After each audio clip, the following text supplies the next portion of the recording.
No primeiro dia nós refletíamos sobre como o povo de Israel rezava, onde nós dizíamos como era a oração de Jesus e dos apóstolos, que Jesus também rezava os salmos. A diferença é que Jesus rezava os salmos se dirigindo ao seu próprio Pai. E logo nós mostramos os testemunhos do Novo Testamento, onde se mostra que a mesma comunidade cristã primitiva, os apóstolos e os primeiros cristãos, eles iam ao templo e às sinagogas para rezar os salmos, mas acrescentaram um elemento determinante, que é aquele de dirigir os salmos e rezar em nome do Senhor Jesus. Esta é a novidade cristã em relação ao saltério. Dizíamos que para nós cristãos, ler o Antigo Testamento é lê-lo a partir da pessoa de Jesus Cristo. E assim, hoje nós poderíamos colocar uma outra pergunta. Podemos dar um passo a mais. Como rezavam os primeiros cristãos? Depois da morte, do martírio dos apóstolos, quase todos martirizados, menos João, o que aconteceu com a oração cristã? Nós temos um texto, e aliás nós temos muitas fontes que nos atestam isso. Nós normalmente conhecemos na igreja a palavra de Deus, o Antigo e o Novo Testamento, mas existem muitas outras fontes que quem estuda teologia tem acesso, que são chamadas fontes dos padres da igreja, da patrística, que vão nos mostrar como é que era a comunidade cristã primitiva.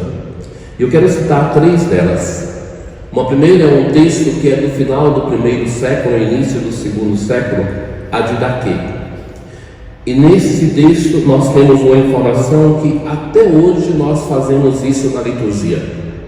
A Didaquê vai dizer assim, que as comunidades cristãs rezavam 3 vezes durante o dia. E nessas 3 vezes que se encontravam, eles rezavam o Pai Nosso e os Salmos.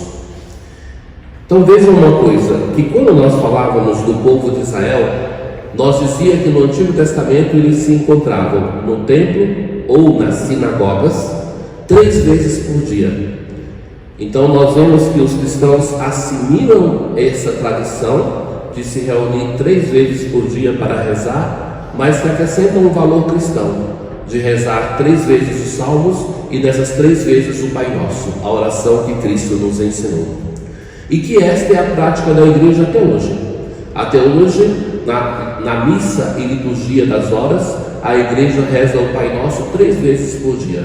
Na oração da manhã, chamada Laudes, na missa e na oração vespertina da tarde, chamada Vésperas. Então isso é a Didaquê. Logo depois nós temos uma primeira carta de São Clemente Romano, que está ali no final do 1º século, início do 2º século, que ele vai dizer assim, que os cristãos se reuniam para rezar nos tempos estabelecidos várias vezes por dia. Então, naturalmente, esta oração em tempos estabelecidos não podia ser uma missa, porque não iam celebrar várias missas em um dia, mas que era a missa e a liturgia das horas. Mais à frente nós temos um outro autor de Alexandria, do norte da África. O norte da África nos deixou grande testemunho de vida, de fé. Então nós temos São Clemente Alexandrino, que afirmará que a sua comunidade se reunia para rezar por 3 vezes, e ele vai dizer as horas. Se reuniam às 9 da manhã, ao meio-dia e às 3 da tarde. Esses horários 9, meio-dia e 3 da tarde, que nós chamamos na liturgia das horas de terça, sexta e nona, por que esses horários e não outros? E ele vai dizer, nós nos reunimos às 9 da manhã para recordar que às 9 da manhã aconteceu o dia de Pentecostes, no dia de Pentecostes, a vinda do Espírito Santo. Ao meio-dia, a recordação daquela visão que Pedro teve de um lençol branco que caía do céu cheio de animais, que era um momento determinante, que era a conversão dos pagãos, e nós ouvimos esse episódio muitas vezes no tempo pascal. E às 15 horas, como recordação daquele momento que Pedro e João vão ao templo para a oração das 15 horas, e ali encontra um homem que desde o nascimento não conseguia andar, e então este homem pede uma esmola e Pedro dá a ele o dom da cura. Então, esses 3 momentos que nós encontramos. Em resumo, o que nós podemos dizer? Que os primeiros cristãos assumiram a oração do Antigo Testamento, a oração de Cristo e dos apóstolos, e que nós vimos uma prática muito cedo consolidada da oração dos salmos em diversas horas durante o dia. Daí nós vamos fazer um salto de quase 2000 anos e vamos chegar ao nosso tempo, quando o Concílio Vaticano se reúne, então nos anos 60, e ali se tem a grande reforma da liturgia da igreja e também da teologia. Esse concílio é tão citado porque é o concílio que a igreja faz mais importante depois do Concílio de Trento, então praticamente 500 anos depois. Ora, naquele momento a igreja pega este livro do Ofício Divino, a Liturgia das Horas, que era praticamente nos últimos séculos da igreja somente rezado pelo clero e pela vida religiosa. Então, até o século IV, os cristãos leigos se reuniam nas suas igrejas paroquiais, os monges nos mosteiros.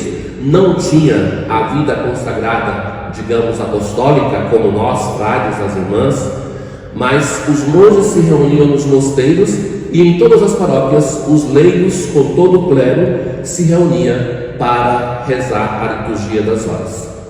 Depois do século IV, nós vemos que, por alguns motivos, um deles era porque a maioria da população era analfabeta e não conseguia mais rezar em latim.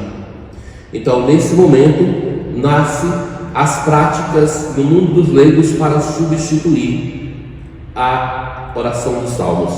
Por exemplo, se vocês pensarem a oração do terço, até pouco tempo, João Paulo II, que acrescentou os outros mistérios que chegaram a 20, eram 15 mistérios. 15 mistérios quer dizer 150 Ave Maria. E por que ela era estruturada assim? 150 Ave Marias, porque são 150 salmos. Antes de cada mistério, nós temos o anúncio do mistério, que substitui a antífona da liturgia das horas.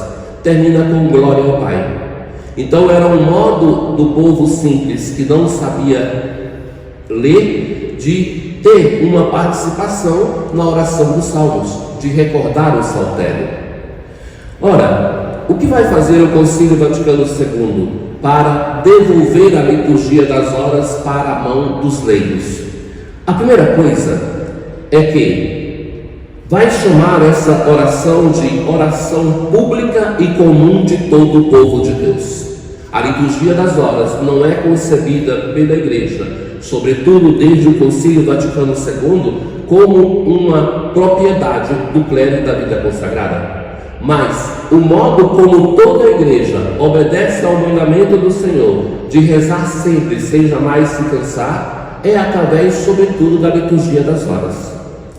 Uma segunda coisa, o orante deve poder viver espiritualmente dos textos da liturgia, que é fonte da piedade e nutrimento da oração pessoal.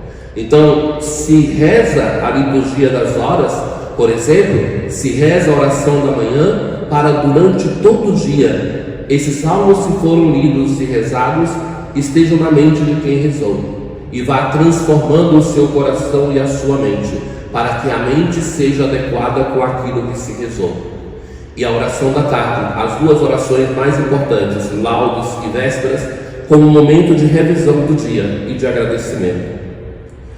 Depois, o respeito do tempo estabelecido, a terceira condição que coloca o Concílio Vaticano II, ou seja, de viver aquele momento da oração, laudes da manhã e as vésperas da tarde.